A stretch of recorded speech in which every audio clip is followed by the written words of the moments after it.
रायगड, महाराष्ट्रासह देश विदेशातील ताज्या बातम्या पाहण्यासाठी मॅक्स इंडिया लाईव्ह चॅनलला सबस्क्राईब करा आणि बेल आयकॉन दाबायला विसरू नका.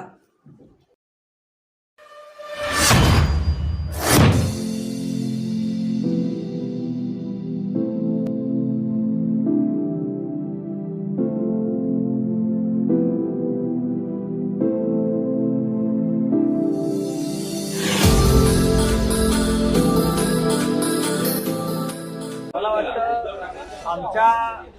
आमच्या पक्षाला 17 पत्र पाठवलेली आहेत. काही सूचना आहेत, काही तक्रारी आहेत. त्याची दखल घेतली असं मला दिसत नाही. निवडणूक आयोग आम्ही अमित शहा यांनी भारतीय जनता पक्षाला मतदान करा, रामलल्लाचं फुकट दर्शन करू, हे त्यातलं अत्यंत महत्त्वाचं पत्र आम्ही पाठवलं. त्याच्यावर सध्या पोचपावती पण नाही. एकूण 17 पत्र आमच्याकडे आहे, जी आम्ही निवडणूक आयोगाला पाठवली की महाराष्ट्रामध्ये यंत्रणेचा, सरकारी यंत्रणेचा कसा गैरवापर सुरू आहे. पैशाच्या वाटपासंदर्भात आम्ही काही माहिती पाठवली. मग मुख्यमंत्री असतील, भाजपचे नेते असतील, पण शिवसेना पक्षप्रमुख उद्धव ठाकरे यांच्या 20 मेच्या पत्रकार परिषदेसंदर्भात भारतीय जनता पक्षाचे पदाधिकारी पत्र पाठवतात आणि त्या संदर्भात केंद्रीय निवडणूक आयोग किती कर्तव्य तप्तर तर कारवाईचे आदेश दिले. आम्ही या कारवाईचं स्वागत करतो.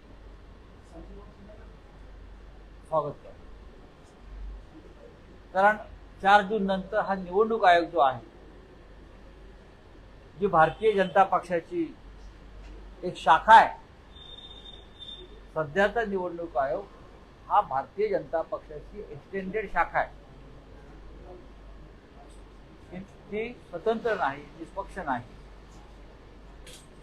घटनेला अनुसरून काम करत नाही. या सगळ्या गोष्टींचा जाब त्यांना उद्या संध्याकाळनंतर द्यावा लागेल. नरेंद्र मोदी परवा ध्यानाला बसले. तो प्रचार नव्हता. नरेंद्र मोदी 30 तारखेला 10 कॅमेरे लावून ध्यानस्थ बसले आणि सर्व वृत्तवाहिन्या 24 तास नरेंद्र मोदींचा हा मूक प्रचार दाखवत होते. ती सुद्धा एक मूक पत्रकार परिषदच होती. त्याच्यावर निवडणूक आयोगाने डोळे उघडले नाहीत का? निवडणूक आयोग सुद्धा ध्यानस्थ बसलं होतं, तपस्येला बसलं होतं, मुखदर्शक बनलं होतं. ठीक आहे, काय कारवाई होते बघ. 24 तासाचा अवधी आहे अजून आम्हाला. उद्या दुपारनंतर स्पष्ट होईल कोण कोणावर कारवाई करतात. ठीक है, नहीं आप बताइए. 20 तारीख को जिस तरह से जो प्रेस कॉन्फ्रेंस की गई थी, आचार संहिता का उल्लंघन किया गया है, इस तरह पे कार्रवाई करने कहा गया है. कौन सी कार्रवाई और कौन सा आचार संहिता का उल्लंघन किया है उद्धव जी ने? 20 तारीख को उद्धव जी ने प्रेस से वार्तालाप जरूर किया है, हमेशा की तरह. वो कोई प्रचार का मुद्दा नहीं था कि कैसा चुनाव प्रचार रहा, क्या करना है, क्या नहीं. पत्रकार आए थे, बातचीत. लेकिन मुंबई के एक बीजेपी के पदाधिकारी ने एक पत्र लिखा और उसके ऊपर केंद्रीय चुनाव आयोग ने कार्यवाही के आदेश दिए. मेरी जानकारी है, मेरे पार्टी ने, शिवसेना ने अब तक चुनाव आयोग को 17 पत्र लिखे हैं, जिसमें बहुत सी शिकायतें हैं, कुछ सूचनाएं हैं. अब तक उसका कोई जवाब हमें आया नहीं. अमित शाह रामलल्ला का दर्शन फ्री में देंगे, बीजेपी को वोट दो, इस तरह से खुला प्रचार करते हैं. इस बारे में हमने पत्र लिखा, उनके ऊपर कोई कार्रवाई नहीं. नरेंद्र मोदी जी बनारस से सीधे जाते हैं केदारनाथ और वहां क्या ध्यान करते हैं. 24 10 कैमरे 15 कैमरे लगा के सब एंगल से हाँ, और पूरे टीवी पर 24 घंटा प्रचार चल रहा है। क्या चुनाव आयोग को दिखता नहीं? क्या चुनाव आयोग भी ध्यान को बैठा है आंख बंद करके मोदी जी के साथ?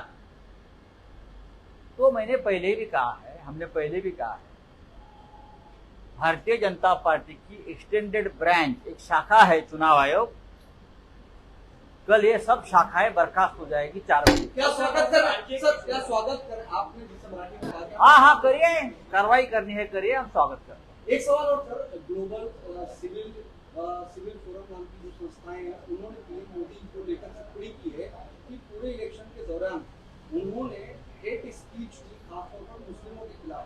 इस पर क्या कहना है?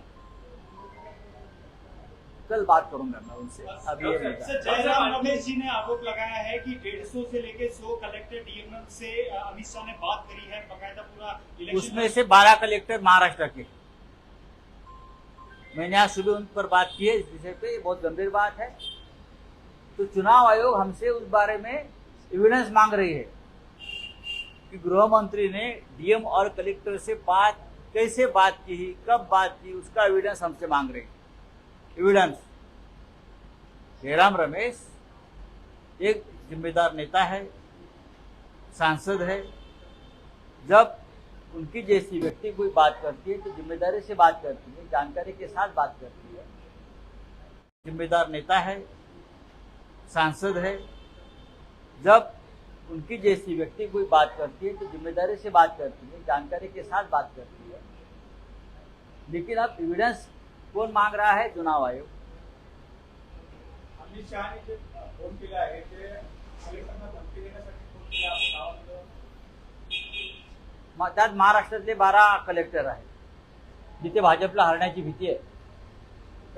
ज्या जिल्ह्यामध्ये भारतीय जनता पक्षाला हरण्याची भीती आहे किंवा जे काठावर किंवा घासून ज्याला निवडणुका होतील 2-5 हजार 20,000, त्या ठिकाणी गृह मंत्रालयाकडून फोन गेलेले आहे। ही माझी पक्की माहिती आहे। जयराम रमेश जे 150 लोकसभा मतदारसंघाची भाषा करतात त्यातले 12 मतदारसंघ हे महाराष्ट्रातले आहेत। राउत साहब, एक सवाल ये है कि पीयूष गोयल का एक बयान आया है कि विपक्ष यानी कि इंडिया गठबंधन एक टूल किट बनाकर प्रोपेगेंडा फैला रहा है इलेक्शन कमीशन को लेकर, काउंटिंग को लेकर, या बीजेपी की हार। बीजेपी हार रही है। कल पीयूष गोयल को मुंबई में कल रुकना है। मुंबई में अपनी नहीं, पूरे महाराष्ट्र में बीजेपी की हार देखने के लिए। सर, बीजेपी लड्डू बनवा रही है भारी संख्या में, कहीं ना कहीं। अरे लड्डू बनाओ, हलवा बनाओ, बासुंदी बनाइए, संदेश मिठाई बांटो, हाँ रगड़ा पैटीज बांटो, फाफड़ा बांटो, कल लेके आइए, लोग जश्न मनाएंगे आपकी हार का। राऊत साहेब, एक प्रश्न होता। राऊत साहेब, एक प्रश्न आहे सर, एक प्रश्न आहे की तुम्ही म्हणता आहात की इंडिया आघाडीचं सरकार येईल, एक्झिट पोल म्हणता आहेत की एनडीएचं सरकार येईल, स्पष्ट बहुमत मिळेल। अशा वेळेस जर तुम्ही दावा करता इंडिया आघाडीचं सरकार येईल, तर आता तरी पंतप्रधान कोण होणार या बाबतीत काही एकवाक्यता झाली आहे का? इंडिया आघाडीचं काही ठरलंय का? भाजपचं ठरलंय का? पंतप्रधान नरेंद्र मोदी ते नाही होत त्यांच्या नाही, मी सांगतोय ते प्रधानमंत्री होत नाही। आम्ही सांगतोय नरेंद्र मोदी उद्या संध्याकाळी 4 नंतर भूतपूर्व झालेले असतात। नरेंद्र मोदी हे भूतपूर्व होतील उद्या आणि इंडिया आघाडी 24 तासामध्ये आपला पंतप्रधान होईल। 24 तासात आम्हाला काही अडचण नाही। सहमती झाली आहे काही? आमच्यामध्ये सगळ्या विषयांवर चर्चा झालेल्या आहेत। आमचा निर्णय पक्का आहे, आम्हाला काही अडचण नाही। निकाल संपल्यावर 24 तासामध्ये इंडिया आघाडीचा प्रत्येक नेता हा दिल्लीत पोहोचेल आणि 24 तासामध्ये आम्ही निर्णय घेऊ। राउत साहब, क्या पीएम पद को लेकर इंडिया गठबंधन में कोई बातचीत की कोई चेहरा तय हुआ है? पीएम पद के लिए हमारे गठबंधन में कोई मतभेद नहीं है। चर्चा जरूर होती है, कोई मतभेद नहीं है। कल शाम को पूरे नतीजे आने के बाद जब इंडिया गठबंधन की विजय की घोषणा हो जाएगी तो 24 घंटे में हमारा प्रधानमंत्री का चेहरा सामने आ जाएगा। अब देख लीजिए। लेकिन आप ये दावे के साथ कह सकते हैं कि नरेंद्र मोदी फिर से नरेंद्र नहीं हो रहे हैं। मोदी प्रधानमंत्री नहीं है। नहीं हो रहे। चाहे कल से वो दिल्ली में बैठकर अपने कार्यकाल के अगले 100 दिन का एक कार्यक्रम बना रहे हैं, पहले कभी नहीं बनाया, ना 2014 में ना 2019 में। ये डर की ये डर है, हार की भय है, भ्रमिष्ठ बन गए सब लोग, ये भ्रम में है। कल से प्रधानमंत्री नरेंद्र मोदी भूतपूर्व प्रधानमंत्री होने जा रहे हैं। 1996 मध्ये जो एच.डी. देवेगौडाचा जो फॉर्म्युला लागू करण्यात आला होता, कोणाचा? एच.डी. देवेगौडांना पंतप्रधान करण्याचा जो मग आता परत देवगौडांना करायचं म्हणताय का तुम्ही? तो फॉर्म्युला लागू करण्यात आला होता. तसाच फॉर्म्युला आता की पूर्ण एनडीए किंवा इंडिया आघाडीला इंडिया आघाडी सरकार देशाला 5 वर्ष स्थिर सरकार आणि स्थिर पंतप्रधान देईल आणि पंतप्रधान एकच